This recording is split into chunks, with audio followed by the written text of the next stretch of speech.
प्रचण्डको आधा सिक्योरिटी झिकेर बालनले देऊ अहिले बालनले अहिलेसम्म भ्रष्टाचारको दाग लागेको छैन मैले त प्रचण्ड ओली नै हुन् जोन एफ केनेडीको घेरा कम थियो होला खोइ त उसले पनि गयो नि त पतिप्रति अगर उनको चाहिँ नि साँच्चै प्रेम माया इज्जत कदर छ भनेदेखि त्यस्तो भन्ने ओलीको बगलमा बस्नुहुन्छ बेइज्जत अपमान गर्न भएको थियो श्रीमतीले आफ्नो निजी स्वार्थ भयो भने लोग्नीको पनि ठुलो बदनामी हुँदाखेरि सहेर बस्ने जो पनि जुन पलमा सुत्न रेडी हुन्छ भन्छन् कि politics make strange bed fellows भन्छन् मदन भण्डारीको यति पनि नैतिकता आचरण लिएको भए त अहिले कम्युनिस्टको दसैँ हुँदैन थियो नि त कम्युनिस्ट उठाएन नि आफूलाई उठाए उनीहरूले त कम्युनिस्ट त उठाउँदै उठाएनन् कम्युनिस्ट होइन कमाउनिस्ट कमाउनिस्ट मात्रै हो खमाउनिस्ट र खमाउनिस्टले चाहिँ नि आफूलाई उठाएका थिए कसले पत्याउँदै आइदिने के विद्या भण्डारी स्वाय हो उनको त स्टेटस कहाँ हुनुपर्ने हो दुईचोटि राष्ट्रपति भएको व्यक्ति ओली तीनचोटि प्रधानमन्त्री प्रचण्ड तीनचोटि प्रधानमन्त्री बाबुराम प्रधानमन्त्री सबै कम्युनिस्ट माधव नेपाल प्रधानमन्त्री जनता सन्तुष्ट थिएन सोही कुरा स्वागत छ कार्यक्रममा थ्याङ्क यू डाक्टर साहब अब यो एकाएक चाहिँ विष्णु पौडेल पक्राउ परेपछि कम्युनिस्ट नेताहरू एक ठाउँमै आएका छन् त्यो पनि मदन भण्डारीको जन्म जयन्तीमा 75औं जन्म जयन्तीमा मदन भण्डारीको लासमाथि पनि राजनीति गरे भन्ने एउटा आरोप छ उहाँहरूलाई उहाँहरू अब एक ठाउँमा आउने कम्युनिस्ट एकता गर्ने सहकारी गर्ने कुराहरू अगाडि बढेको छ र बालेन शाहको सरकारलाई उहाँले धाक धम्की पनि दिइराख्नु भएको छ अब हामी कम्युनिस्टहरू एक ठाउँमा आउनु पर्यो भन्ने उहाँहरूको स्वर देखिन्छ यसलाई कसरी हेर्नु त साहब गजब होइन त कस्ता स्वार्थीहरू त्यही मदन भण्डारीको जुन जिन्दै जुन गयो नि त्यसबाट कुनै छानबिन भएन ओली तीनचोटि प्रधानमन्त्री प्रचण्ड तीनचोटि प्रधानमन्त्री झलनाथ एकचोटि प्रधानमन्त्री माधव नेपाल एकचोटि प्रधानमन्त्री कसैले चाहिँ नि त्यो मदन भण्डारी आश्रितजीको चाहिँ नि त्यो कसरी मृत्यु भयो त्यो छानबिन केही पनि भएन त्यो चाहिँ नगर्ने अब मदन भण्डारी टेकेर चाहिँ नि फेरि माथि उठ्न खोज्छ मदन भण्डारीको यति पनि नैतिकता आचरण लिएको भए त अहिले कम्युनिस्टको दसैँ हुँदैन थियो नि त एउटा आचरण नैतिक पालेन गरेनन् अब चाहिँ नि उनीहरू चाहिँ उहाँको नामबाट चाहिँ नि फेरि लड्डु खान खोजिरहेछन् उहाँको नाम फेरि लिएर चोरी गरेर गर्न खोजिरहेछन् मदन भण्डारी माथि हेरे भए त यिनीहरू सरापै क्या होला तिमीहरूले गरेर माथिको राजनीति हो मदन भण्डारीको सब माथिको राजनीति डाक्टर साहब सबमा त नभनौँ सबलाई त सब त उनीहरूले छानबिनै गरेनन् त्यो नभ उनको नाम बजाएर चाहिँ नि फाइदा उठाउन खोजेका छन् जब त्यही नामलाई चाहिँ यिनीहरूले चाहिँ खुट्टामा कुल्चिएर चाहिँ फ्याँकेका थिए त्यो नाम भनेको चाहिँ नाम इज्जत प्रतिष्ठा उनको नैतिकता उनको आचरण त्यसलाई कुल्चिएर चाहिँ फ्याँके अब अहिले चाहिँ त्यही मदन भण्डारीको नाम चाहिँ अब बेचेर चाहिँ के न के लिन खोजिरहेका छन् यो त हद पुग्या चाहिँ ऊ हो लुच्चापन हो हद पुग्या लुच्चापन हो डाक्टर साहब अब यो नेपालको चाहिँ कम्युनिस्ट पार्टीको चरित्र के हो जस्तो केही समय अगाडि नेकपा भन्दाखेरिमा पुष्पकमल दाहाल प्रचण्ड र एमाले अध्यक्ष केपी शर्मा ओली बिचमा अब यो नेकपा बनाऊ माओवादी र नेकपा एमालेको एकता गरौँ भनेर नेकपा बन्यो होइन पार्टी नेपाली कम्युनिस्ट पार्टी उहाँहरू बन्दाखेरिमा हामी एउटै जहाजको दुई पाइलट मरे पनि हामी स्वर्गसँगै नर्ग पनि सँगै भन्ने प्रचण्ड ओली आज बिचमा चाहिँ काटाकाट मुख हानाहान घोचपेच भइरहेको थियो अहिले आएर फेरि एक ठाउँमा आउने चाहिँ यो के हो कम्युनिस्ट चरित्र यस्तै हो डाक्टर साहब नेपालमा नेपालको कम्युनिस्ट चरित्र कुरै नगर्नुहोस् अहिले आरामसँग घाटमा पुगेका छन् अर्धजल हालिसकेका छ यिनीहरूलाई अब त्यो पनि हात समातेर चाहिँ बाउ हामी माथि गइहाल्ने हो कि तलै बस्न ट्राई गर्ने हो यमराजलाई अलिकति भन्नु न भनेर बसेका छन् यिनीहरू अन्तिम सासमा गएको छन् यिनीहरू यिनको एकता कुनै अर्थ पनि छैन कुनै जनताले मान्दैन कि चाहिँ यिनीहरूले चाहिँ यो जुन गरिरहेको छ नि एकता गर्छ भने फेरि कम्युनिस्टलाई उठाउँछ भनेर भनिरहेको छ नि कम्युनिस्ट उठाएन नि आफूलाई उठाए उनीहरूले त कम्युनिस्ट त उठाउँदै उठाएनन् कम्युनिस्ट होइन कमाउनिस्ट कमाउनिस्ट मात्रै हो खमाउनिस्ट र खमाउनिस्टले चाहिँ नि आफूलाई उठाएका थिए कसले पत्याउँदै आइदिने उनको डाई हार्ड कोही समर्थक होलान्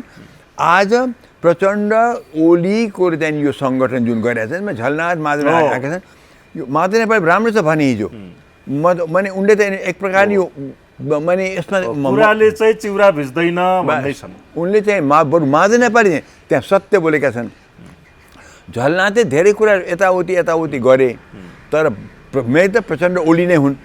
यी दुईटाको चाहिँ अब कसैले पत्याउँदैन कि तिमीहरू एक भएर चाहिँ कम्युनिस्ट आन्दोलन अगाडि बढाउँछ आफ्नो चाहिँ नि बनाउ लाउ तिमीहरू तर दुईटै जनताको नजरमा बेकम्बा युजलेस र यिनीहरूलाई अगाडि आउन दिनै हुँदैन भन्ने परिस्थिति छ प्रचण्डले पार्टी नै विलय गराए ओली नै अहिले अब त्यो ठाउँ पदमा बस्दैन हुने थियो तर एमाले उनीलाई निकाल्न सकेको छैन सो एउटा निक्लिन पर्ने अड्डा जमाएर बसिरहेको छ उसले गरेछ अर्को चाहिँ नि पार्टी नै खत्तम पारेर आउँदैछ अर्को पार्टी बनाऊ भनेर कस्ता मान्छे यिनीहरू यो चाहिँ कसैले पत्याउँदैन यिनको यो कसैले चाहिँ उनको समर्थनमा आउँदैन एक्सेप्टिङ त्यही उनका डाई हार्ड मान्छेहरूमा थियो अरू कोही आउँदैन यो सरकारले धम्किँदा कामै छैन उहाँहरूको चरित्र चाहिँ के हो डाक्टर साहब उहाँहरू मन मिल्दा स्वार्थ मिल्दाखेरिमा एउटै जहाजको दुई पाइलट पनि भन्न भ्याउनुहुन्छ हामी मरेपछि सँगै स्वर्ग जाने हो नर्क पनि सँगै जाने हो पनि भन्नुहुन्छ स्वार्थ नमिल्न साथ एकले अर्काको चाहिँ उछिटो काट्ने काम पनि गर्नुहुन्छ यो चाहिँ के हो डाक्टर यिनीहरूको कुनै सिद्धान्त कुनै पोलिटिकल फिलोसफी भएकै होइन प्योर चाहिँ नि आफ्नो चाहिँ नि स्वार्थ अपर्च्युनिजमको हद पुगेको थियो अपर्च्युनिजम स्वार्थ मात्रै हो स्वार्थको जोडाइ स्वार्थको फुटाइ स्वार्थको जोडाइ र फुटाइमा यिनीहरू त्यसैमा यिनीहरू अगाडि बढेका हुन् अरू के वास्तै गर्न पर्दैन सिद्धान्तमा त डाक्टर साहब मार्क्स लेनिन भनेर फोटो टाँस्ने काम खत्तम ओ या फोटो टाँस्छन् शालिग पनि बनाउँछन् अब मदन भण्डारीको शालिग छैन र त्यहाँ ओ सायद माल्यार पनि गर्छन् सिद्धान्त उनको विचार उनको चाहिँ जुन उनको चाहिँ सिद्धान्त र विचार थियो त्यसलाई कुल्चिएर चाहिँ फ्याँकिसके फुटबल बनाएर निकालिसके अब माल्यार्पण गर्छ उनीहरू गएर चाहिँ त्यो उसमा अचम्म छ त्यसैले यो त भने कस्तो भनेदेखि मैले हेर्दाखेरि पनि कस्तो यो कस्ता विचार भएका यिनीहरू कस्ता लुच्चाहरू रहेछ म त लुच्चाहरू भन्छु आफ्नो चाहिँ नि स्वार्थ भयो भने ओ एकदम मदन भण्डारी गजबको उसको नाममा हामी अगाडि बढ्ने स्वार्थ भएन भनेदेखि मदन भण्डारीको भएको स्ट्याचु पनि फ्याँकिसक्यो अब केपी शर्मा ओलीले त मदन भण्डारीको 4 वटा श्रीमती बस मदन भण्डारी भनेको सहकारी ठग भनि पनि सके अब ती व्यक्ति आएर अहिले चाहिँ त्यो भन्दैछन् अब त्यो त्यस्तो भन्ने व्यक्तिसँग विद्या भण्डारी एउटा मञ्च बस्नुहुन्छ विद्या भण्डारी साँच्चै आफ्नो पतिप्रति अगर उनको चाहिँ नि साँच्चै प्रेम माया इज्जत कदर छ भनेदेखि त्यस्तो भन्ने ओलीको बगलमा बस्नुहुन्छ अस्ति बस्यो नि त बस्नुभयो फेरि उहाँले बस्नुभयो त्यो बेला मञ्चमा किन भन्छ तपाईँले त मेरो श्रीमानको यस्तो चाहिँ नि बेइज्जत अपमान गर्नुभएको थियो सारा मुलुक राष्ट्रले सुन्ने गरिकन गर्नुभयो यो तपाईँ ठिक गर्नुभयो तपाईँहरू चाहिँ एकता कुरा गरिदिनुहुन्छ कस्तो एकता हो यो भनेर त्यो भन्न सक्नुपर्छ पर्दैन विद्या भण्डारीले माने एउटा श्रीमतीले आफ्नो निजी स्वार्थ भयो भने लोग्नीको पनि त्यत्रो बदनामी हुँदाखेरि सहेर बस्ने के विद्या भण्डारी सहाय हो उनको त स्टेटस कहाँ हुनुपर्ने हो दुईचोटि राष्ट्रपति भएको व्यक्ति तर उनको श्रीमानको त्यत्रो चरित्र हत्या भएको छ अपमान भएको छ उनलाई भ्रष्टाचारी भने दाग लागेको छ यति सबै सुन्दाखेरि पनि विद्या भण्डारीको कानमा चाहिँ तेल गएन त्यति सुनेर लाज नमानिकन त्यो मञ्चमा मदन भण्डारीको चाहिँ नाम लिएर चाहिँ अगाडि बढ्न खोजिरहेका छन् ओली भनेदेखि योभन्दा माने के भनौँ यिनलाई कतिसम्म तल यी जान सक्दा भन्ने कुरा आज मैले देखेँ अस्तिको मञ्चमा म छक्कै पनि म माने त्यस्तो अपमान गरेछ बाबा सारा राष्ट्रले सुन्ने आज प्रधानमन्त्री बोल्या हो नि त त्यो त सारा राष्ट्रले त्यो लियो नि त सबै न्युजमा आयो सबैतिर फैलियो अनि के साँच्चै के मदन भण्डारी त्यति दुष्ट थिए त त्यति बदमास थिए त भने के कुरा गरे यो ओलीले भने त्यस्तो गर्नेसँग विद्या भण्डारी सँगै बस्दा नि सँगै हिँड्ने पो कुरा गर्छन् छि मैले भने यस्तो चाहिँ नि यस्तो भने पुरानो काल उहाँहरूमा नैतिकता चरित्र अब एउटा चाहिँ आत्मसम्मान भन्ने कुरा केही पनि हुँदैन डाक्टर साहब छैन चरित्रै यस्तै हो होइन माउसे तुङ हेर्नुहोस् मार्क्स लेनिन हेर्नुहोस् सबै हेर्नुहोस् न आखिर मार्क्स लेनिन स्टालिनले पनि हेर्नु अत्याचारी थियो तर उनीहरू त आफ्नो केमा बस्यो मार्क्स तपाईँ लेनिनलाई त के भन्न पाउनु लेनिनको त एकदम शुद्ध आचरण थियो उनले जे भने गरे मुख वचन एउटै थियो अत्याचार गरे होला त रेभोल्युसन थियो मार्क्सको विचार थियो लेनिनको रेभोल्युसन थियो माउसे तुङको त पुरा रणभूमिमै उनी चाहिँ कति वर्ष चाहिँ उ लडेका हुन् नि त भनेदेखि यी भने भिन्दै कुराहरू यिनले कहिले पनि छोडेन आफ्नो अब प्राइभेट लाइफ भने अर्कै हुन्छ तर कसैलाई चरित्र हत्या गर्दै हिँडेन के भन्नु पछि डेङ ज्याओपिङलाई चाहिँ नि माओले पनि त्यति बेइज्जत गरे तर डेङ ज्याओपिङले कहिले पनि माओको चरित्र हत्या गरेन बरु माओको चाहिँ जुन त्यो शब्द अहिले पनि राखेको छ नि डेङ जियाओपिङ पछि त माओ पछि त सबभन्दा सर्वश्रेष्ठ नेता भयो नि त त त्यो फ्याँकिदियो यसलाई त भनेन नि जबकि माओको टाइममा माओको टाइम माओ त्यो अन्तिम अवस्था पछि माओ मरेपछि पनि उनका श्रीमती ग्याङ अफ फोर मिलेर त डेङ जियाओले त कस्तो चाहिँ बेइज्जत गरेको थियो नि त तर खोइ त उसले कुनै प्रतिशोध गरेन नि भनेदेखि यो मान्छेमा डिपेन्ड गर्छ मान्छेको उचाइमा डिपेन्ड गर्छ यहाँ त मैले पहिले त बार भनेको थिएँ वामपुर्के सोच भएका हाम्रा नेतागणमा तपाईँले भनेकै छु बार वामपुर्के भ्रष्टाचारको लागि चाहिँ नि ठुलो मनस्थिति तर जेन्युन आचरण सिद्धान्त फिलोसफीमा चाहिँ त वामपुर्के हुने भनेको थिएँ मैले अब हेर्दाखेरि त नैतिकता भनेको त यिनीमा यति पनि रत्ती पनि रहन्छ हेर्नुहोस् त स्वार्थ मिल्दाखेरिमा सँगै आउने नमिल्दा सत्तो सराप गर्ने गाली गर्ने आलोचना गर्ने अपमान गर्ने सारा राष्ट्रको सामनेमा चाहिँ नि उनलाई चाहिँ नि भने के भएन सहकारी ठग त्यो अपराधी हो भ्रष्टाचारी हो केटी चारवटा त्यो भने के भन्ने त्यसलाई त्यस्तोसम्म आरोप लगाएपछि चाहिँ नि अहिले आएर विद्या भण्डारी चाहिँ एक्सेप्ट गरेर बस्नु त्यो मञ्चमा म त विद्या भण्डारी धिक्कार छ यो बारेमा त कुनै लोग्ने मान्छेको एकदम यस्तो हक भए अधिकार भने होइन मैले तर नारी भएपछि केही त हुनु पऱ्यो नि आफ्नो श्रीमतीको होला कि म उनले भनेको नमान्ला तर त्यत्रो हत्या हुँदाखेरि चरित्र हत्या हुँदाखेरि एक चुप्प लाएर बस्ने त त्यसपछि उनको हत्या भएन भनौँ उनको चाहिँ त्यो शङ्कास्पद मृत्यु भएको छ खोइ त 8 चोटि त 2 चोटि त पुरा राष्ट्रपति भयो नि त यति पनि सिनको भाँचिन् त्यहाँ छानबिन गरौँ भनेर कतिकै नामकोबाट उहाँको विरासतबाट उहाँ राष्ट्रपति बन्नुभयो त्यतिबाट अरू केही पनि होइन र ओली 3 चोटि प्रधानमन्त्री प्रचण्ड 3 चोटि प्रधानमन्त्री बाबुराम प्रधानमन्त्री सबै कम्युनिस्ट माधव नेपाल प्रधानमन्त्री यी सब प्रधानमन्त्री सबै हेऱ्यो भने त सबै प्राय खिलराज रेग्मी चाहिँ हाम्रो देउवा बाहेक त गिरिजा बाहेक त सबै त कम्युनिस्ट हो नि तर कसैले पनि मदन भण्डारीको र आश्रयजीको कमसेकम छानबिन त गर्नु पर्थ्यो मलाई थाहा छ कि त्यो हत्या थिएन तर छानबिन त हुनु पर्थ्यो नि कसैले गरेन किन गरेन भनेदेखि अब आफूतिर आउन पाउँछ कि आउँतिर पाउँछ कि भन्ने डर होला तर यस्तालाई हामीले राज्य गर्न दिएको थियो हेर्नुहोस् त हामीले यस्तालाई 3 चोटि सबैलाई राज्य गर्ने पुऱ्यायौँ हामीले 35 वर्ष यो देशमा उहाँहरूले शासन गर्नु हामी कस्तो रहेछ हामी नेपालीहरू हामी ठगियौँ भनौँ कि हामी आफ्ना ठगिन देऊँ भनौँ कि हामी बिल्कुलै ज्यादै अबुझेछ भनौँ कि के भन्नु नेपालीले के भने ज्यादै क्षमा दिने व्यक्ति हामी रहेछौँ कि आई डोन्ट नो हामी के हो डाक्टर साहब अब उहाँहरू यो बेलामा आएर एउटै मञ्चमा उभिएर अब छटपट्टिको कुरा गर्दै हुनुहुन्छ प्रचण्ड के भन्दै हुनुहुन्छ भने अब सहकार्य गर्ने भने आजै गर्ने भने गरिहालौँ भरे गर्ने भने गरिहालौँ भोलि बिहान गर्ने भए पनि गरिहालौँ नत्र भयानक दुर्घटना हुनसक्छ भनेको चाहिँ प्रचण्डको के हो डाक्टर साहब यो केही न केही यो के छटपट्टि यिनीहरू समातिन्छ भनेर यिनीहरूलाई जेल जानु पनि डर परेको छ यी सबै चाहिँ नि मुद्दा चलिसकेको छ झलनाथको भन्न सक्दिनँ माधव नेपाल मुद्दा चलिसकेको छ प्रचण्डमा पुरै छ ओलीमाथि पुरै छ कुनै शङ्कै छैन भनेदेखि त्यो दुर्घटना हुन्छ भने मतलब हामी चाहिँ डुब्न सक्छौँ हामीले चाहिँ जेल कोच्न सक्छ भने मात्रै हो त्यो कुनै डुब्ने भने राष्ट्र डुब्छ भने पनि होइन त्यो अरू केही पनि होइन हामी चाहिँ नि हामी चाहिँ जेल जान्छौँ है होइन दुर्घटना भनेको चाहिँ हामी जेल जान सक्छौँ हामी जेल जान सक्छौँ हाम्रो चाहिँ नि पतनै हुन्छ भन्ने उसलाई परेको छ त्यति मात्रै हो अरू इन्डिया आफ्नो स्वार्थ बाहेक केही कुरा कहिले गरेका छन् आफ्नो स्वार्थ बाहेक केही इन्डिया कहिले केही कुरा गरे अहिले हेर्दाखेरि त केही आफ्नो स्वार्थ बाहेक केही पनि गराइन्छ नि त सबै आफ्नो निजी स्वार्थको लागि गराएको छ नि त सबै आज त यिनले राष्ट्रको लागि के गरे हेर्दाखेरि त हो प्रचण्डले जनयुद्ध गरे आफू त दिल्ली मायासँग बसे उनीलाई त गोली लागेन कहीँ पनि उनको परिवार पनि घाइते भएन नि ओली पनि त जेल बसेर 12 वर्ष आरामसँग बसे जेलमा त आगे मर्न त अरू नै भए बाहिर है त्यसैले यो जेल जाने यो युद्ध गर्ने पनि नेता गर्न त मोज गरेर बस्दा छ मर्न त आखिर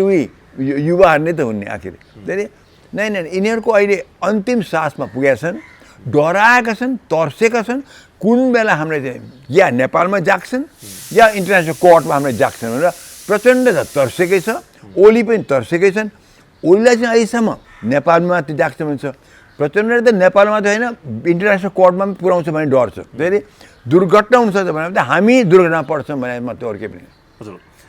तसर्थ झलनाथ खनालको कुरा चाहिँ के हो, यदि हामीले चुनावभन्दा अगाडि चाहिँ कम्युनिस्टहरू एक ठाउँमा आउन सकेको भए 100 सिटभन्दा बढी कटाउँथ्यौँ, बालेन शाहको यस्तो तानाशाह भोग्न पर्दैन थियो भन्दै हुनुहुन्छ उहाँ। बालेन शाहको तानाशाह त त्यो शब्द चाहिँ त त्यति माने कडा भए पनि त्यो अहिलेको राज्य स्थिति हेर्दाखेरि त त्यति चाहिँ नि माने नहुने चाहिँ होइन, कडा शब्द त हो। त्यही पनि बालेन शाहको अहिलेको सरकारको रवैया हेर्दाखेरि त हो त्यस्तै त्यो। अब जुन किसिमले बिचैली पारेछन् नि सुकुम्बासीहरूको, जुन किसिम बिचैली पारेछन्, अझ होल्डिङ सेन्टरबाट पनि निकाल्न खोजिरहेछन् जुन भएको छ, त्यो त ज्यादती हो नि। त्यसै नि झलनाथको त्यो शब्दमा चाहिँ नि अलिकति वाद विवाद होला, तर धेरै गलत चाहिँ छैन कि ओके। तर झलनाथले जुन भनेका थिए त्यो उनले चाहिँ नि कपोल कल्पित कुरा गरे हो। 100 सिट बढी गर्थ्यो भन्ने कुरा चान्स थिएन, किनभनेदेखि यिनीमाथि जनता वाक्क भएरै चाहिँ नि यो भोट दियो यो रवि राई होइन। यो अहिलेको भोट अलिक विश्लेषण गरौँ, म्याक्सिमम सिट आएको चाहिँ नि स्वतन्त्र पार्टीको आफ्नो इमेजबाट। जति पछि सरकारमा गएर गल्ती भए तापनि उनले जो इमेज बनाएका थिए त्यो इमेजमा चाहिँ नि क्लिन प्रोफेसनल यिनले दिन्छन्। हो रविको गल्ती भयो होला, उसले सरकारमा गयो होला या सहकारी भाव यो भाव, तर पोलिटिक्समा आउने अगाडि भाव हो कि, तर सरकारमा हामी नजानु भने गएका थिए त्यही पनि माफ दिन्छन् कि। तर रविको स्वतन्त्र पार्टी नै भने चाहिँ नि धेरै भोट आएको हो ओके, घन्टी भनेर। दोस्रो आयो त्यो यिनको यो अन्य दलहरूको यति नेगेटिभ फिलिङ जनतामा थियो कि एउटा कुकुरलाई उठाए भए पनि घन्टीको नामबाट त्यो कुकुर पनि जित्थ्यो, अवस्था त्यो थियो। त्यसैले र तेस्रो बालनको जुन हाई भयो त्यस्तो होइन, बालनको हो त्यो अन्तिम उनले एकल सरकार बनाउने अवस्था त थियो। त्यो अहिले हेर्दाखेरि है, पहिला त कसलाई पनि उनलाई पनि थाहा थिएन हामी एकल सरकार बनाउन सक्छौँ, उनलाई पनि थाहा थिएन, हामी कसैलाई पनि थाहा थिएन, अनुमान पनि गर्न सकेका थिएन। तर अहिले हेर्दाखेरि मेरो विचारमा यिनले एकल सरकार बनाउनु त राष्ट्रिय स्वतन्त्र पार्टीको आफ्नै इमेजबाट सक्थे। बाँकी जुन आयो बालन शाहको त्यो 3/3 पुगे नि बालन शाहको, त यो एकल सरकार बनाउन जाँदाखेरि पनि राष्ट्रिय स्वतन्त्र पार्टीको प्रशस्त देन भए त करिब भन्नु 50% राष्ट्रिय स्वतन्त्र पार्टीको हो, 50% नेगेटिभ भोट हो अगेन्स्ट अरू ग्रुप। सो उनलाई चाहिँ एकल सरकार बनाउनलाई 100% पुऱ्याउनु चाहिँ नि 50% स्वतन्त्र पार्टीको त्यो इमेज र 50% यिनको चाहिँ खराब इमेज भएको, बाँकी 2/3 पुऱ्याउनमा चाहिँ त्यो बालन शाहको त्यति मात्र हो। मैले त्यसरी विश्लेषण गरेको छु र त्यो पहिले त कसै अनुमान गर्न सक्दैन। अब झलनाथले जो अनुमान गरे त्यो बिल्कुल गलत थियो, किन मान्छे वाक्क भएको थियो कम्युनिस्टको राज्य कि ओली सरकार प्रचण्ड सरकार, ओली सरकार देउवा सरकार, प्रचण्ड सरकार देउवा सरकार। देउवा त बाँडी जाने, त बाँडी चाहिँ कस्तो पऱ्यो भनेदेखि देउवा एक मात्रै भयो, त हेर्नु कस्तो ओली प्रचण्ड, ओली देउवा, प्रचण्ड देउवा। सो जहाँ पनि यी दुईवटा चाहिँ छन्। सो कम्युनिस्ट जहिले पनि जहाँको चाहिँ कङ्ग्रेस कहिले मात्रै भन्दाखेरि ओभरअल बाँडी खाउँ भन्दाखेरि पनि म्याक्सिमम चाहिँ यी दुईटाले खाएका हुन् नि त। सो मान्छे त अहिले कङ्ग्रेसको त रवैयामा मान्छे वाक्क भइसकेका थिए, उनीहरू त भोट देखिहाल्नु कति भोट कम भइसकेको थियो, तर यी दुईवटा कम्युनिस्ट पार्टीसँग त मान्छे वाक्क भएका थिए। डाक्टर साहब उहाँहरू अहिले यो समयमा आएर एक ठाउँमा आउने प्रयास गर्दा पनि अब आफ्नै डम्फु छ नि त। एमाले अध्यक्षले के भन्दै हुनुहुन्छ भने हामीले जनता असन्तुष्ट हुने गरी कुनै काम गरेका थिएनौँ भन्नुहुन्छ, त्यस्तो हो र डाक्टर साहब? त्यो नगरे भए तपाईँले किन चाहिँ नि तर्स्याए चाहिँ भगायो हेलिकप्टरमा, तपाईँ किन भागेर जानु पऱ्यो, तपाईँ घर किन आगो लायो, प्रचण्डको घर किन आगो लायो, तपाईँले कस्तो राम्रो काम गरेपछि मान्छे सिन्दुर यात्रा गर्छन्, सिन्दुर लगाउँथे, फुलमाला गर्थे। तपाईँको त हरेकचोटि मञ्चमा पुग्दाखेरि त फुलमाला तपाईँ लगाउँथे, तपाईँ त वाह नै गर्थे, तर किन त आखिरमा गएर तपाईँ चुटपिट गरेर यहाँ भगाए तपाईँलाई? एक प्रकार राणा शासन भावे डाँडा कटाएको भन्थे, हेलिकप्टरमा भाग्न परेपछि त डाँडा कटाएको भन्ने स्वर हो नि त। भनेपछि तपाईँहरू एकदम जनताको एकदम नजरमा वाह काम गराएदेखि त तपाईँले के त जनता यसरी भगाउँथ्यो, भाग्नु भयो तपाईँहरू त। भनेपछि त्यो चाहिँ त्यो नचाहिने कुरा नबोल्नुहोस्, माने स्वीकार गर्नुहोस्, हामीले धोका दियौँ स्वीकार्नुहोस्, जनताले माफ गर्छ, अहिले पनि माफ गर्छ, स्वीकार्नु। हामीले गल्ती गऱ्यौँ, हाम्रो सरकारहरूमा पनि हामीले मुलुकलाई केही गर्न सकेनौँ, गर्न सके पनि हामीले गरिदिएनौँ, नम्बर 1। नम्बर 2 जेनजीको आन्दोलनमा जे मैले गरेँ म क्षमा प्रार्थी छु, म दुःखी छु, आई एम भेरी सरी। भने त्यतिसम्म भन्ने भने पनि अहिले ओल्डलाई पनि मान्छे जनताले माफ दिन्छ। म बताइन्छु नेपाली असाध्यै माफ दिन्छ। प्रचण्डले पनि मैले पार्टी नै विघटन गरे पनि आखिरमा हेर्नुहोस् जनताहरू मैले सकेसम्म त नेपालमा जे अहिले जुन त्यत्रो युद्ध गरेर आयौँ हामीले अहिलेको अवस्थामा केही त हाम्रो पनि त हात छ है होइन। त्यसै नम्र भएर बोल्यो भने त अहिले पनि मान्छे भन्छ हो जनयुद्धले आखिरमा चाहिँ नत्र भने त यो पञ्चायत कालको त्यो रवैया जुन थियो नि पञ्चायत शैली त जाँदैन थियो रहन्थ्यो ज्ञानेर पनि रहिरहन्थे भनेदेखि हो त नि मान्छे त्यसै विश्लेषण गर्थ्यो कि अहिले त अब जनता वाक्क भएको छ यिनीसँग उनीले भन्छ हामीले राम्रो काम गरेका थियौँ हामीले खराब काम के गरेको खराब असन्तुष्ट हुने गरी कुनै काम गरेनौँ भन्दै असन्तुष्ट नभएको भए तिमीलाई किन भगाउँथे तिम्रो सरकार किन जान्थ्यो तिम्रो सरकार जान्थ्यो भइगयो तिमी जान्थ्यौ अरे तिम्रो पार्टीले सरकारमा तिम्रो पार्टी हो तिम्रो पार्टीले त मान्छेले यसरी त हराउँदैन थियो त किन हरायो त तिमीलाई नै किन हरायो त तिमीलाई त्यस्तो ओलीको त्यत्रो कहिले नहार्ने ठाउँमा तिमीलाई 60,000 भोट जाने 30 कति हजार भोटमा त्यो अन्तरालमा तिमीलाई कसै हराउँथ्यो त भन त मलाई तिमीलाई जनता असन्तुष्ट नभएको भए जनता सन्तुष्ट थिएन सोही कुरा छ। डाक्टर साहब अब एमाले हामी कसैसँग सहकारी गर्दैनौँ भन्ने खालको धम्कीको भाषा पनि ओलीको आयो। ओलीको त मैले देखेँ अझै पनि कोहीसँग सहकारी नगर्ने बरु एमाले अध्यक्ष आफू हुने एमालेको नीति सही छ भन्ने यसमै रमाउने प्रवृत्ति देखियो। उहाँको चाहिँ नि यो घमण्ड यस्तो रहेछ घमण्ड दम्भ र म साँच्चै भन्छु कि बुद्धि रहन्छ। घमण्डको साथमा बुद्धि राम्रो छ भनेदेखि त त्यसले कहीँ राम्रो पनि गर्छ तर बुद्धिहीन छ र घमण्ड गर्छ भने त त्यो त खत्तम हो। यहाँ त म देख्छु ओलीको बुद्धि भनेको चाहिँ रत्तिभर पनि रहन्छ घमण्ड भयङ्कर रिस भयङ्कर दगा धर्ने भयङ्कर तर त्यसले त उनलाई त बुद्धि नभएपछि त सिद्धियो विवेक छैन बुद्धि छैन खत्तम भयो नि नै ओलीले आफूलाई कुन दशामा पुर्याउँछ मलाई थाहा छैन अहिले पनि दशा त भोगिसके अब कुन दशामा फेरि आफूलाई अझै गाड्न खोजेको छ ओलीले मलाई थाहा छैन खुसुक्कले छोडेर अहिले सिनियर लिडर भएर बसाए भए पनि अहिले हुन्थ्यो तर यो ओलीले आफूलाई कहाँसम्म पातालमा पुर्याउनु खोजेको छ मलाई थाहा छैन तर धरातलकै पातालमै आफूलाई पुर्याउनु खोजिरहेको छ ओलीले हामीले त्यो हेर्न पाउँछै पाउँदैन थाहा छैन तर ओलीले चाहिँ नि आफ्नो ग्रेभ आफ्नो चाहिँ नि त्यो मरेपछि गाड्छ नि आफ्नो ग्रेभ भन्छ नि त्यसलाई त्यो के गाड्ने ठाउँ के आफ्नो खाल्डो आफै खोजिरहेका छन् र झन्झन गहिरोमा गइरहेका छन् तब निस्किन नसक्ने अवस्था पुग्थ्यो उनी। हजुर आफूसँगै एमाले पार्टीलाई पनि उहाँले सती लाँदै हुनुहुन्छ त्यो त लैसक्यो। एमाले पार्टीमा एक पोइन्ट आएको थियो अलिकति बत्ती यसो झुल्क बोलेको थियो अब विष्णु पौडेल बोलेका थिए उहाँले सबै बोलेका थिए सुरेन्द्र पाण्डे बोलेका थिए अब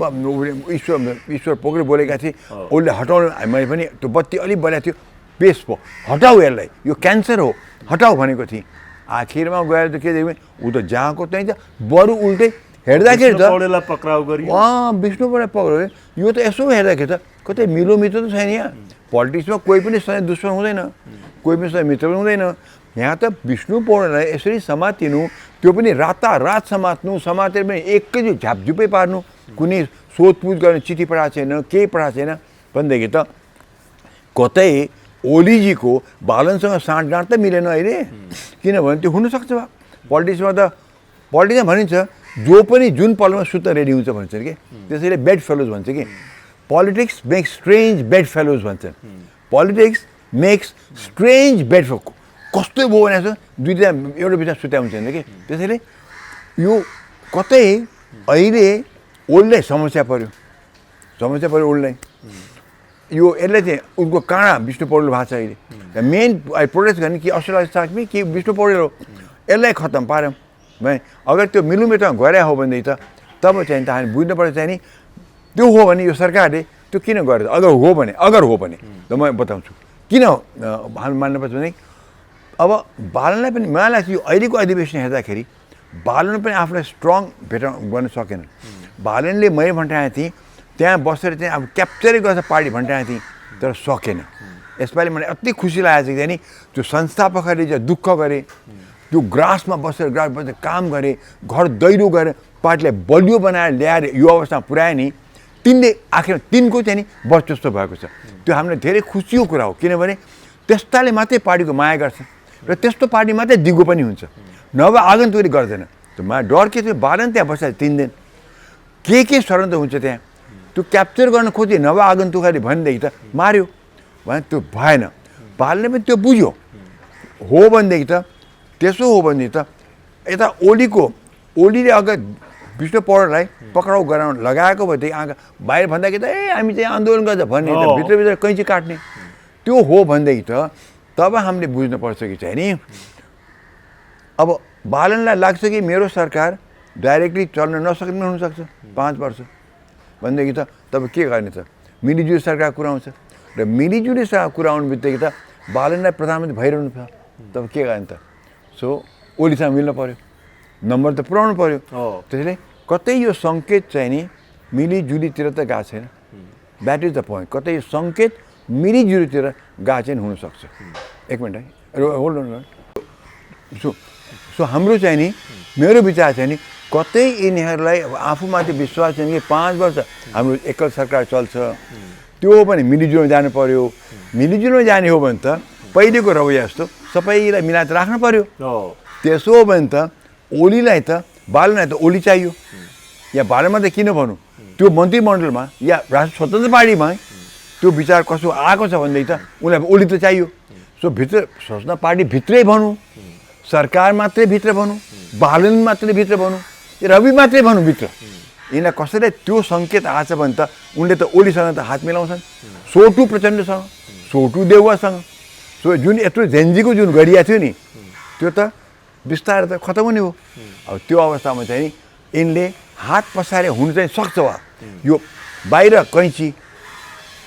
बाहिर हात मिलाउने भित्र कैँची पनि हुनसक्छ, यहाँ धेरै कुरा हुनसक्छ। त्यसले मलाई लाग्छ यो अहिले विष्णु पौडेलको चाहिँ यो यति हतारमा यसरी जुन समातिएन त्यो चाहिँ मलाई लाग्छ नि त्यो चाहिँ गलत हो। कहीँ न कहीँ यसमा षड्यन्त्र म गर्दैछु। यो के विष्णु पौडेलमा मनी लन्ड्रिङ कुरा आएको छैन, उनको पनि त्यही उसको त्यो दीपक भट्टराईको कुरामा त्यसमा चाहिँ नि गएको छ भने सुन्छु म। कति अरू पनि 2 जनाले मात्रै आरोप लगाएछन्। 2 जनाको आरोपमा यस विष्णु पौडेल जस्तोलाई सुर्खेतमा गएर समातेर पार्टीको मिटिङमा झ्यापझुप ल्याउनु पर्ने त्यो कारण के, 2 जनाको पहिले बयान लिएपछि उसलाई पनि त बयान चाहिँ नि चिठी पठाउनु पर्थ्यो, त्यहाँ घरमा गएर सोधपुछ गर्नु पर्थ्यो कि यस्तो चार्ज तपाईँमाथि आएको छ, या चिठी पठाऊ यस्तो चार्ज तपाईँमाथि आएको छ, स्पष्टीकरण दिनलाई तपाईँ आइदिनुहोस्, त्यति भन्नुपर्ने हो। यी 2 जनाले भन्ने बित्तिकै सोझै त्यसलाई आधार मानेर समात्नु त्यो कतिको जायज छ। यो त हेर्दाखेरि त गलत छ नि त, उसले त चान्सै नदिने, यिनीलाई चाहिँ मजासँग उनले चाहिँ बोल्न पाउने यी 2 जनाले र आरोप लगाए। अब विष्णु पौडेलले चान्सै नदिकन झ्यापझुप समाते, त्यो पनि कत्रो अपमान। पुलिसले गइकन सुर्खेतबाट ल्याएको, जबकि त्यो मान्छे भोलिपल्ट त फर्केर आइहाल्थ्यो नि, मिटिङमा गएको थियो फर्किन्थ्यो, काठमाडौँ आएपछि त्यहाँ बिस्तारै गरे हुन्थ्यो, त्यहाँबाट भ्यानमा हालेर ल्याएर यो के गर्न खोजे। यो चाहिँ कतिसम्म अपमानित उनको मनोबल गिराउनु खोजेको हो। हिजो झन् थप 3 दिन उहाँलाई म्याद थपिएको छ, त 15 दिन मागेकोमा 3 दिन थपेको छ अरे। यसपालि त्यो कमसेकम यिनीहरू चाहिँ नि 15 दिन नदिएर 3 दिनमा दिए र सुप्रिम कोर्ट यो अर्को पनि काम गर्यो नि, उसले चाहिँ त्यो जुन यो पासपोर्ट काण्डमा छाड्न आदेश दियो, सबैलाई दियो। किनभने त्यहाँ पनि त कुनै राम्रो सोधपुछ छैन, केही छैन। यो त इन्टरनेसनल कुरा पऱ्यो त्यहाँ त, हाम्रो त युरोपियन युनियनसँग जर्मनीसँग झगडा पनि भइसक्यो यहाँ त। उनले त एकदम जर्मनीले त एकदम सिरियस लिइसक्यो। त्यो हो भने कसैले अब विदेशी हामी यहाँ लगानी गर्छ, कसैले गर्ला यहाँ, कोही गर्दैन अब त भनेदेखि हामी त ठुलो अवस्थामा पुगिसक्यौँ। र यहाँ सुनिन्छ कि चाहिँ नि यो जे भयो हतारमा जुन त्यो चार्जसिट गरेर जहाँ उसलाई पनि त्यहाँ समातियो नि त। एयरपोर्टमा काम गरेन डाक्टर साहब, पहिला पनि एमाले अध्यक्ष र पूर्व गृहमन्त्री रमेश लेखकलाई पक्राउ गरियो, 13 दिनमै उहाँहरू हिरासतमुक्त हुनुभयो। दीपक खड्कालाई पक्राउ गरियो, पूर्व ऊर्जा मन्त्री, उहाँ पनि बाहिरिनु भयो, उहाँ पनि धरोटीमा उहाँ बाहिर छाड्न आदेश दियो अदालतले। हिजो राजधानी विभागका डिजी सहित 5 जनालाई पनि धरोटीमा छाड्न आदेश दियो भनेपछि सरकारले पुरै प्रक्रिया मिलाएर उहाँहरूको प्रमाण जुटाएर यो काम गरेको रहेनछ भन्ने हो कि? यो त पक्कै देखियो, यो त उनलाई चान्सै नदिकन सोझै पुलिस कारवाही त अन्तिम हुन्छ। पुलिस कारवाही त अटेरी गऱ्यो भने, भाग्यो भने, भाग्न आँट्यो भनेदेखि हो। विष्णु पौडेल कहाँ भाग्नेवाला थियो, पार्टी मिटिङमा गएको थिएँ फर्केर आउँथे, सोधेको उनी भाग्ने व्यक्ति नै ज्यादै नरम व्यक्ति हुन् र उनलाई 2टाको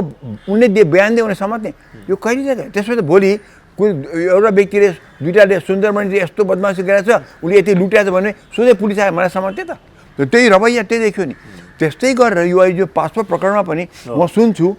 त्यहाँ धेरै त ओलीको दोष छ त्यहाँ किनभने यो मेसिन रिडेबल पासपोर्ट नेपालमा चलिरहेको थियो अरे अचानक पासपोर्ट भनेर ल्याएर किन ठुलो ठेक्का दिन पाइयो त्यसलाई पनि भागभण्डा गरिकन कम्प्लिटली टुक्राएर एक ग्रुप देउवा पक्षको एक ग्रुप ओली पक्षकोलाई भागभण्डा गरिकन त्यो जर्मन कम्पनीलाई पनि दुईवटामा दिँदै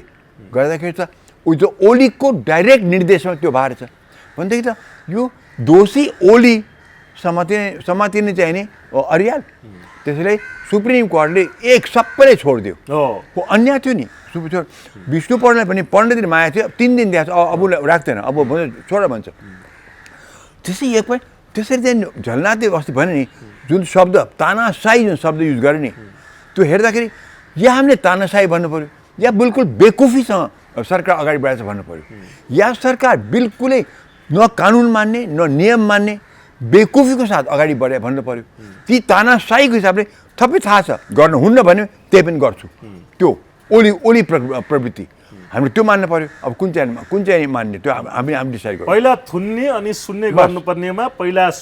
थुन्ने अनि सुन्ने गर्नुपर्नेमा पहिला चाहिँ यो खालको सुन्ने र थुन्नेमा चाहिँ डाक्टर साहब पहिला सुन्ने र थुन्नुपर्नेमा थुनेर सुन्ने काम गरियो भने यही भएको छ पहिले पुलिस कारबाही अनि त्यहाँबाट चाहिँ सोधपुछ त्यो त गर्न मिल्दैन यो कानुनको राज्य पनि होइन त्यही भने कि झलनाथको शब्द ठिक छ तानाशाही मतलब थाहा छ कि यो गर्न हुन्न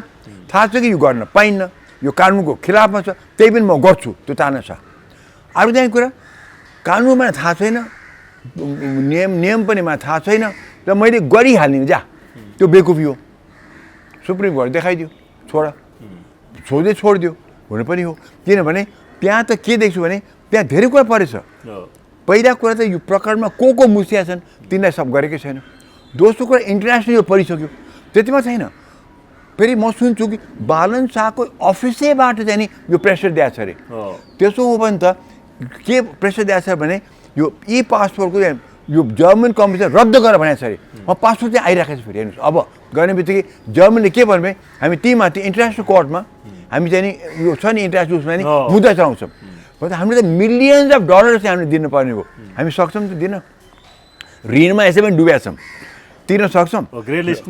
अहिले भनिराखेको छ कि चाहिँ नि सुनिन्छ कि चाहिँ नि बालन शाहको बालन शाह नभनौँ प्राइम मिनिस्टरकै अफिसबाट दबावबाट यो झटाझट यो आयोगलाई चाहिँ यो के राष्ट्रिय मानव होइन यो अख्तियार दुरुपयोग आयोगलाई प्रेसर दिइकन तत्काल यो गर भनेपछि यो भारे भनेदेखि त हामीले मान्नुपर्छ कि प्रधानमन्त्री अफिस भन्दा प्रधानमन्त्री मान्नु पर्यो त्यो गर्ने बित्तिकै त जर्मनीले धेरै सिरियसली लिइसक्यो हामीलाई मुद्दा चलाइदियो भने यिनीहरू पनि के अरे भने रद्द गर भनेको छ अरे रद्द गर्नै पाइँदैन अब त हामीले सही गरेछौँ नेपाल रद्द गर्नै मिल्दैन त्यो गर्ने बित्तिकै हामीलाई ठुलो चार्ज आउँछ अनि त्यसपछि लगानी कसले गर्छ हामीसँग र उतापट्टि युरोपियन युनियनसँग जर्मनी सबभन्दा पावरफुल छ उसँग हाम्रो खत्तम सम्बन्ध खत्तम भनेदेखि नेपाललाई सबैतिर क्षति भारतसँग सम्बन्ध बिगारेछौ चाइनासँग सम्बन्ध राम्रो देखिँदैन युरोपियन युनियन बिगार्नु गइरहेछौ के भयो नेपालमा आन्तरिक चाहिने यही अरू त केही मापदण्ड हेर्नु पर्दैन गरिबमाथि गरेको अन्य अत्याचार र सुकुमासीको माथि हेर्नु त्यतिमा नै हेरेर पुग्छ इन्टरनेसनल हेऱ्यो भनेदेखि यो के कारण यो पासपोर्टमा सुप्रिम कोर्टले एकदम ठिक गर्यो 3 जनाको इजलासले गरेर छ त्यो त फुल बेन्च भन्छ त्यसलाई एकदम ठिक गरेको छ एकदम ठिक गर्यो विष्णु पौडेलले पनि मेरो विचारमा 3 जनाले उनलाई 3 दिनमा 15 दिन माग्यो 3 दिन दिएको छ अरे मेरो विचारमा 3 मा छोड्छ उनलाई बेलमा छोड्छ अपरिपक्व काम गर्दैछ डाक्टर साहब सरकारले त्यही भने नि सरकारले या त बेकुफी हिसाबबाट चलेको छ मैले भन्नु पर्यो बिल्कुल बुद्धिहीन अवस्थामा चलेको छ आँखा चिम्लेर चाहिँ नि हामी दुई त्यागेको छ जे हामीले गरे हुन्छ भने त्यो तानाशाह झलनाथको शब्दमा यतापट्टि चाहिँ त्यो होइन भनेदेखि कोरा अन्जान जानेका छैनन् तर गर्ने त उनीलाई मन लाग्यो ल जा बसे 3-4 जना किचन क्याबिनेट भन्छन् प्रधानमन्त्रीको किचन क्याबिनेट बसे 5-6 जना जो छन् उनका एकदम निकटका बसे यो त हामीले गर्न पर्यो हामी गर्नै पर्छ यो भने उनीहरूले ठोकिदिए अख्तियारलाई ल्याए 9 घन्टा राखे प्रेसर लगाएर गर भने गरे यो त पहिले के हुन्छ भने पहिले राणा शासनमा उसमा चाहिँ नि राणाजीहरूको पनि निकटका केही हुन्थ्यो कि अब इन्डियाको भनौँ त्यो त छोडौँ, इन्डियाको भनौँ इन्दिरा गान्धीको सबै काम हुन्थ्यो किचन क्याबिनेट। इन्दिरा गान्धी, सञ्जय गान्धी र उनका 2-3 यङ टर्क्स भन्थे, उनलाई चाहिँ नि यङ टर्क्स, TURKS, त्यो नामै यङ, त्यो यङ युवाहरू कम्प्युटर स्पेसलिस्टहरू, यिनीहरूले सञ्जय गान्धीसँग एकदम निकट, इन्डिया चाहिँ जे भने इन्दिरा गान्धीले मान्ने एउटा किचन क्याबिनेट भनेको थियो। त्यत्रो पार्लियामेन्ट छ, त्यता कङ्ग्रेस, त्यता वरिष्ठ नेताहरू छन्, कोही पर्वाह छैन। सञ्जय गान्धी र उनका त्यो यङ टर्क्स ग्रुप 5-6वटा थियो, तिनीहरूले इन्दिरा गान्धीलाई कम्प्लिट कन्भिन्स गर्ने त्यो चलन थियो। अहिले म देख्छु सायद बालन शाहको यो प्रधानमन्त्रीमा पनि त्यस्तै 3-4 जना 4-5 जनाले घेरे जस्तो बुझ्छु र उनको चाहिँ बोलाबाला त्यहाँ भइरहेको छ। र नत्र भने यतिसम्म उनी समात्छन् सुप्रिम कोर्टले छोड्छ, उनी समात्छन् सुप्रिम कोर्टले छोड्छ, किन त? समथिङ इज रङ। या तानाशाह जनार्दन शब्दमा या बेकुफी हाम्रो बोलीमा। हजुर डाक्टर साहब, अब एउटा सूचना आइरहेको छ बालेन शाहको ज्यानमाथि खतरा भन्ने कुरा आइरहेको छ कि यो जनकपुरमा चाहिँ केही 15-20 वर्षका युवाहरूलाई चाहिँ भारतले पैसा दिएर गन पनि दिएर जनकपुर पठाएको र बालेन शाहलाई चाहिँ मार्नको लागि चाहिँ पठाएको भनेर त्यहाँ पत्रकारले त्यहाँको स्थानीयहरूले उनीहरूसँग सूचना लिएर अहिले त प्रहरीले उनीहरूलाई पक्राउ पनि गरिसकेका छ। अब यो कुरा जुन आइरहेको छ डाक्टर साहब, यो चाहिँ के होला? यो चाहिँ नि कस्तो भनेदेखि यो आन्सर दिनु अगाडि तपाईँले कुरा बताउँछु। पञ्चायत कालमा पञ्चहरूले कहिले आफ्नो महत्त्व जनाउनलाई, राजाको आँखा पर्नलाई के गर्थे भनेदेखि, मैले एक्जाम्पल दिन्छु। एउटा मन्त्री थिए, उनको मन्त्री हुनु अगाडि उनको घरमा एउटा सानो हाम्रो पटाका हुन्छ नि, ब्याङ गर्न लगाए, बम पड्काए मेरो घरमा चाहिँ। ऊ त एकदमै अब हिरो भइहाल्यो, मन्त्री भने। त्यसै यहाँ पनि भारतले कतै भारत जस्तो मुलुक छ बाबा, उनले अहिले पनि अहिले कहाँ गएर के गर्न सक्छन्। नेपालमा बालन शाहलाई अट्याक गर्न उनीहरू जमाते पठाउने, बन्दुक दिएर पठाउने भनिन्छ। उनीहरू आउँछन्, उनीहरूले पक्राउ पनि सहिलोसँग गरिसक्यो, उनी एकदम खुला आएका छन्। अब यसको कसलाई फाइदा भयो? ओहो, बालन शाह त हाम्रो नेपालको प्रधानमन्त्री, यो बालन शाह हिरो भयो, बालन शाहले समर्थन भयो। सो यो ट्याक्टिक्स हुन्छ। सञ्जाल उनको छ, साइबर सेना उनको छ। अब ट्याक्टिक्स चाहिँ नि अब ज्यान खतरामा छ भनेपछि त बालन शाहले त सारा मुलुकले त हो तिमीलाई त हामी बचाउनुपर्छ भने आउँदैन। तर भारत त्यति बेकुफ होला? भारतले नेपालमा अहिले यस्तो नचाहेको, भारतको लागि बालन शाह इज नथिङ। कस्तो नबुझाएको कुरा। बालन शाह त्यत्रो निम्ता दिने कि बालन शाह लत्या भारतलाई, त भारतले मलाई लत्याइसक्यो, उसलाई मतलब छैन भारतलाई। भारत उसलाई मार्न खोज्ने के कारण छ? पुरै आदमी गर्दैन भारत, त्यो उसले गर्दैन त्यो सबै कुराहरू। भारतलाई थाहा छ कि नेपालको पोलिटिक्स कसरी चलाएको छ भन्ने कुरा, ऊ चुप लाएर बस्छ। हेर्नुहोस्, भारत त्यति तल गिरेको छैन कि आज नेपालको सानो प्रधानमन्त्री, सानो मुलुक नेपालको सानो प्रधानमन्त्रीलाई मारेर मेरो वर्चस्व राख्छु भन्ने कुरा त्यो त उसले सोच्दा पनि सोच्दैन। उसको इकोनोमिक यति हाम्रो क्राउड छ हामीमा। एउटा सानो क्वारेन्टाइन हुँदाखेरि चिया बगान बन्द हाम्रो, र सानो चाहिँ कागजपत्र देऊ भन्छ भनेदेखि हाम्रो बन्दरगाहमा हाम्रो जहाजबाट माल पनि आउँदैन। सानो कस्टममा चाहिँ हाम्रो रक्सोलो कस्टममा चाहिँ नि नहीं आपका तो ये कागज पत्र नहीं मिला, फिर भेजिए सिंहद्वारा भन्यो भनेदेखि हाम्रो माल अड्किन्छ भनेदेखि त्यत्रो क्राउड छ भारतसँग। उसले के मार्नलाई, बालन शाहले मार्नलाई चाहिँ नि मान्छे पढाएर चाहिँ नि बन्दुक दिएर यो त हल्ला फिजाएको हो। यो हल्ला पनि कस्तो भनेदेखि यो माने कसैलाई पुसअप गर्नको लागि यो भने नि। त्यो बेलामा आइरिमेम्बर नाम चाहिँ गर्दिनँ, एउटा मन्त्री जो पछि हाम्रो हेल्थ मिनिस्टर नै भए उनीहरू पड्काएको हुन्।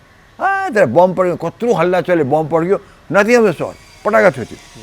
त त्यो बापत हो पञ्चलाई यसरी हान्यो भनेपछि त राजाको कुरा पऱ्यो। अब पुग्दाखेरि त अब बढ्दै गएर त बमै पड्क्या हो फलानु घरमा भनेपछि त उनको नाम अब इनिसियल भनिन्छ PRS हो, उनको नाम चाहिँ नि PRSबाट आउँछ। ओके, नाम चाहिँ नगरौँ अहिले। त उनी मन्त्री भएपछि भनेदेखि त्यस्तो हुन्छ। हेर्नु त्यसले यो होल थिङ चाहिँ नि यो नाटकीय हिसाबबाट गएर चाहिँ नि आफ्नो वर्चस्व बढाउनु हो। यो इट हेज नो मिनिङ। भारतको त्यहाँ त्यस्तो बेकुफ छैन कि चाहिँ नि नेपालभित्र मान्छे हुल पठाएर चाहिँ नि बालन शाहको हत्या गरे। ए बाबा, भारतले सरकार होइन, भारत कुनै पनि धनी धनाढ्यले सुपारी दिने भन्छ। सुपारी दियो भने पल्टेर पठाउनु पर्दैन, यहाँ 10-20 जना बन्दुक दिएर पठाउनु पर्दैन। खालि दिनुपर्छ फलाने सुपारी दिएर फलाने खत्तम भएपछि उनको एउटा सुटरभित्र पस्छ, दुईवटा सुटरभित्र आउँछ, काम गरेरै जान्छन्, बचाउनु सकिँदैन, त्यसलाई सुपारी दिया भन्छन्। अरे बाबा त्यसमा उनको सरकारलाई पनि यस्तो धौधो परिरहेको छ, भारतको सरकारलाई पनि यो सुपारी दिनेमा धेरै धौधो परिरहेको छ। उनले पनि कन्ट्रोल गर्न सकेका छैन। उनको चाह्यो भने त्यतिसम्म उनका मान्छेहरू छन्, हेर्नुहोस् त्यतिसम्म एक्सपर्ट छन् मान्छेको हत्या गर्नमा। भारत सरकारले के गर्ला के कुरै सोच्न पनि पर्दैन सबै कुरा। यो उनले भारत सरकार त्यति बेकुफ छ कि नेपालको सानो प्रधानमन्त्री सानो मुलुकलाई चाहिँ मान्छे पठाएर मार्न पर्ने नचाहिने कुरा सबै। सबैलाई कहाँ र जोडेर हेरिरहेको छ भने अब नेपाल भनेको चाहिँ दरबार हत्याकाण्ड भएको पनि देश। अब पुरानो पार्टीहरूको पृष्ठभूमि हेर्ने हो भने एमालेको झापाकाण्ड टाउको काटेर आएको भन्ने आरोप उहाँहरूमाथि छ। प्रचण्ड 10 वर्ष जनयुद्ध गरेर 17,000 मानिसको ज्यान नै गएको छ। काङ्ग्रेसको पनि कार्यकर्ताहरू हामी राजालाई बम हानेको चाहिँ पार्टीको चाहिँ कार्यकर्ता भन्छन्। त्यो हिसाबले उहाँहरूको पृष्ठभूमि राम्रो छैन, बालेन आएको पुरानाहरूलाई मन परिराखेको छैन, कतै जाल जेल यस्ता षड्यन्त्रहरू हुन सक्छन् कि भन्ने कोणबाट। स्योर हुन्छ त्यो त। बालन जब मेयर भएको थियो नि, अहिले प्रधानमन्त्री कुरै छोड्नु, बालन जब मेयर भएको थियो मैले के भनेको थिएँ, उनलाई सबै पार्टी उनीमा खनिन्छन्। सुरुमा जब काम राम्रो गरेका थिएँ नि, मैले सबै तपाईँको हेर्नुहोस्, तपाईँ ब्याकमा जानुहोस्, मेरो पुरानो भिडियोहरू हेर्नुहोस्, बालनले अब डर छ, उनलाई भौतिक डर पनि छ, उनलाई ज्यान पनि लिन सक्छन्। अनि मैले भने प्रचण्डको आधा सिक्योरिटी झिकेर बालनलाई देऊ अहिले, कि बालनलाई डर छ, अब उनलाई कसरी मार्न सक्छ। किन उनले ठुला बडाहरूको चाहिँ घर ध्वस्त गरेका छन्, भने एकदम अनियमित बनाएको घर हो, तर गरेका छन्, कोही सहँदैन त्यो भनेदेखि मैले भनेको थिएँ। बालन आँखाको तारो चाहिँ उनी बनिराखेको छ भनेको थिएँ मैले, पोकोसँग लोभिएन, धम्कीसँग डराएन। मैले यो शब्दै युज गरेको छु बालनको बारेमा त्यो बेलामा। अब त्यही कुरा अहिले आज प्रधानमन्त्री हुनसक्छ, तर आज प्रधानमन्त्री हुनु अहिलेसम्म मेयरको टाइममा जो सुरुमा जो गरेको काम जति राम्रो गरेका थिए, जनताको फेभर जो गरेका थिए, त्यो अहिले प्रधानमन्त्री भएर आएपछि त्यो देखिया छैन। त्यस्तो जनताको फेभरमा गएको देखेन।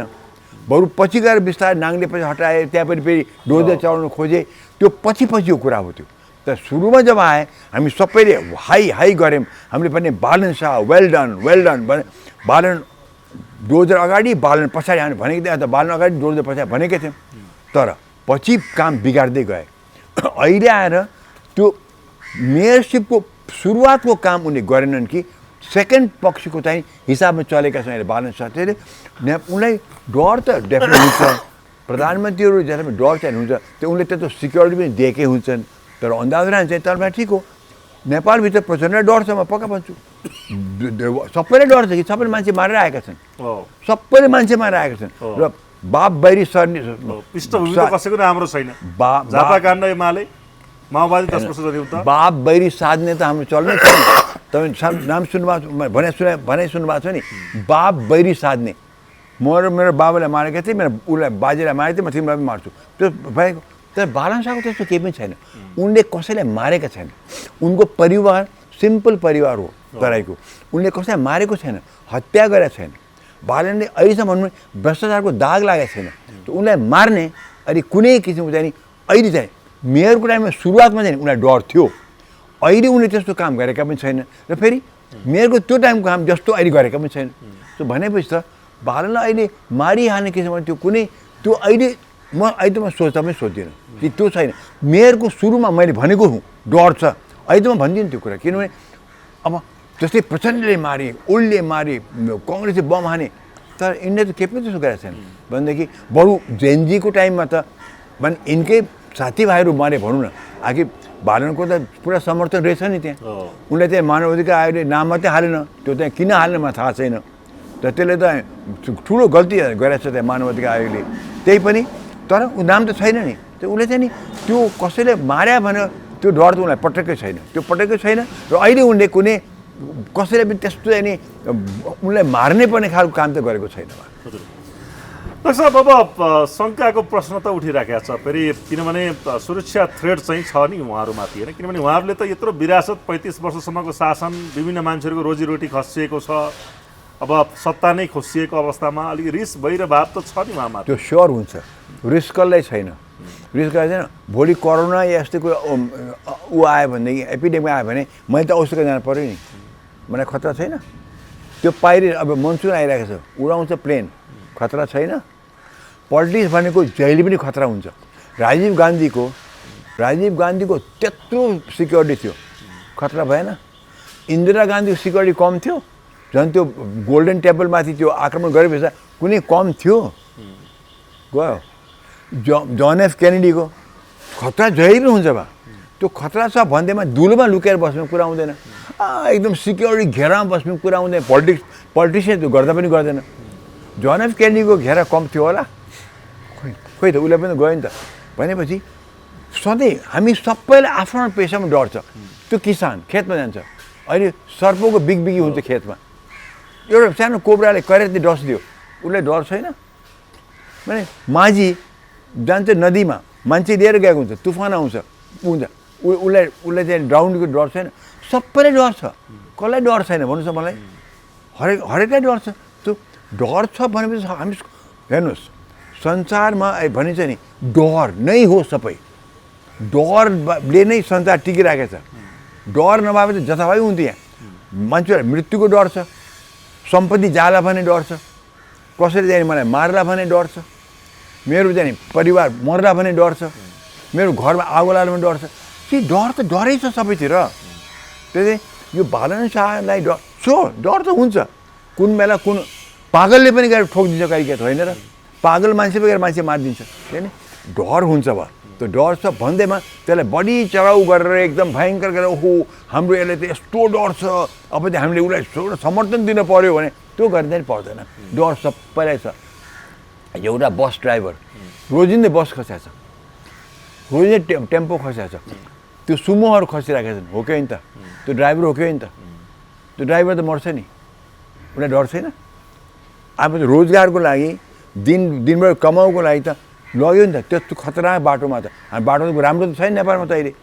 झन् पेरिफेरमा त राम्रो छैन बाटो खस्छ तर ट्राफिक जरिमाना गर्ने भन्दैछ र डाक्टर साहब सरकारले चाहिँ के भन्दैछ भने अब ट्राफिक जरिमाना राम्रै गर्ने 50,000सम्म जरिमाना गर्ने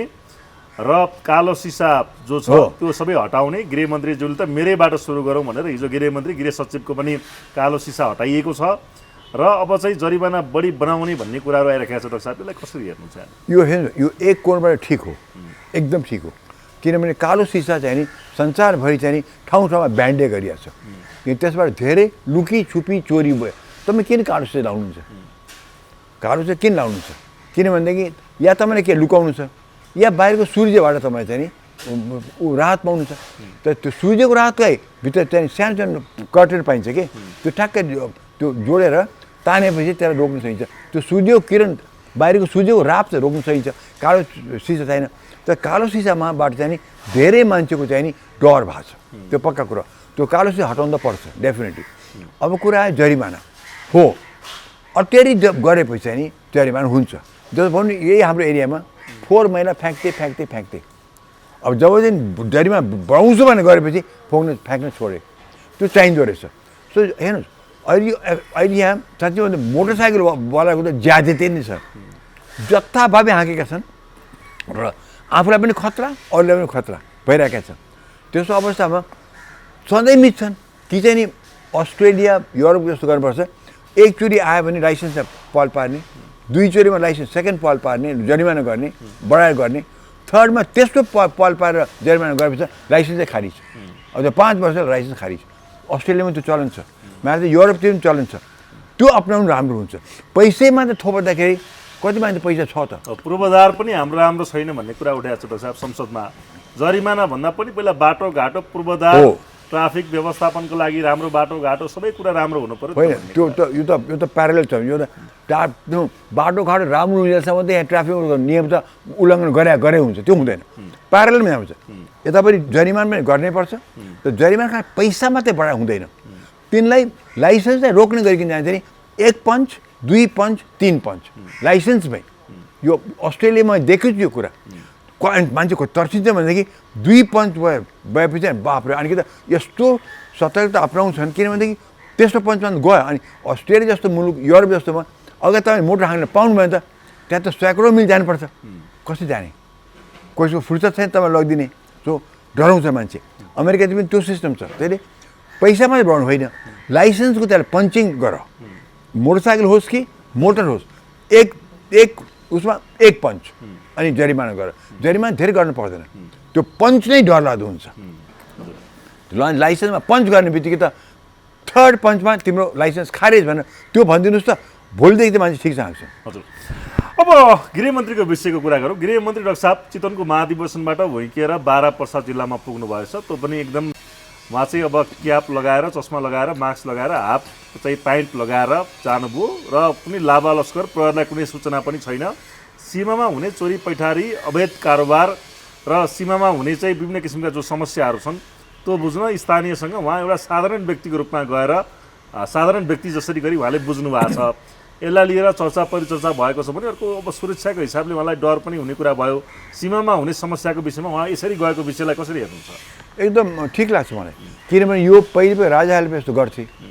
नेपालमा पनि राजाहरूले यस्तो गरेका छन्। माने भेष लुकाएर न जनताको कसै बुझ्नै सक्दैन नि। यो त इन्डिया भारतमा धेरै सुनिया छ, नेपालमा पनि सुनिया छ, यो चलन हो। अनि मलाई त सुदन गुरुङले आफ्नो पहिले तीन हप्ते जुन काम गरेको थियो त्यो बेलामा जे गरेको थियो यो पनि त्यही कन्टिन्यू गर्यो, मलाई खुसी लाग्यो। राम्रो, एकदम ठिक छ, गर। सूचना दिएर गयो भने त सबै त ठिकठाक हुन्छ नि। मलाई राम्रो लाग्यो सुदन गुरुङले यो गरे हो भनेदेखि उसको 3 हप्तेमा जे गरेको थियो त्यसलाई उसले कन्टिन्यू दियो। अब बिचमा जे गडबडी गऱ्यो भनौँ न, त्यो कन्टिन्यू, मलाई खुसी लाग्यो। उनी आयो फेरि मन्त्री भएर आउँदाखेरि म स्पष्ट छैन कि उनले सफाई दिएको अझ प्रतिवेदन क्लियर गरेको छैन। त्यो प्रतिवेदन नआइकन त उनलाई म एक्सेप्टै नै अहिले गर्न सक्दिनँ। त उनको गरेको कामले फेरि म नाइ भन्न पनि सक्दिनँ। गरेको काम एकदम ठिक छ, तर आज गृहमन्त्री अहिले म